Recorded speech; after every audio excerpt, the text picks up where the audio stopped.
Good evening everyone.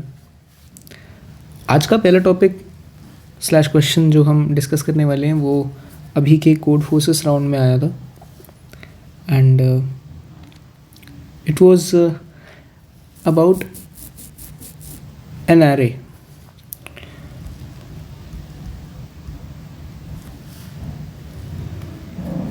Of, जिसको हम length mod ए मान लेते हैं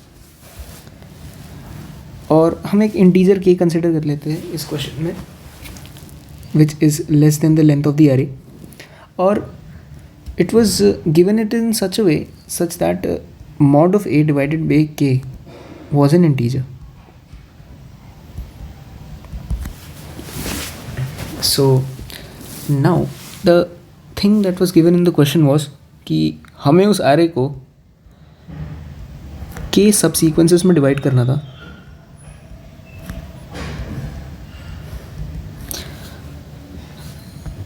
सच दैट, और जो सबसीक्वेंसेस में वो डिवाइड हो गए थे उन सबसीक्वेंसेस का एवरेज निकाल के उसे रिटर्न करना था। To show that, let me consider an example. If this is an input array 1 2 1 1 and an integer k is equal to 2, तो अब सबसीक्वेंसेस हम कैसे सिलेक्ट कर सकते हैं? We can select this one और this one, and the second subsequence can be this one and this one. So now the two subsequence arrays formed in this case are S1 and S2, 2,1. तो S1 का average is 1, S2 का average is 1.5, and the answer would be 1, 1.5.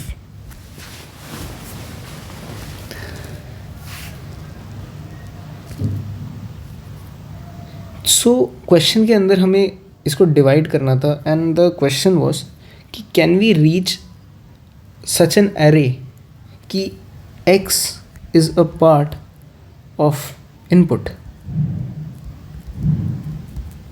The question link I will give in the description. So k is equal to 2 दे रखा है, और if mod of a by k is an integer तो हमें इतना clear हो चुका है कि the length of each subsequence would be equal. This is quite obvious, क्योंकि अगर integer है तभी वो equal हो सकता है.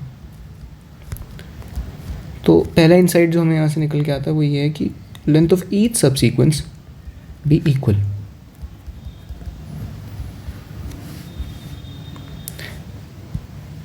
एक और ऑब्जर्वेशन है कि अगर हम ध्यान से देखें 1 2 1 1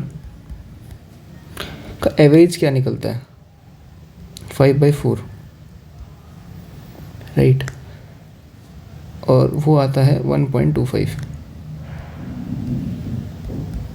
और इन दो सबसीक्वेंसेस का एवरेज अगर हम देखें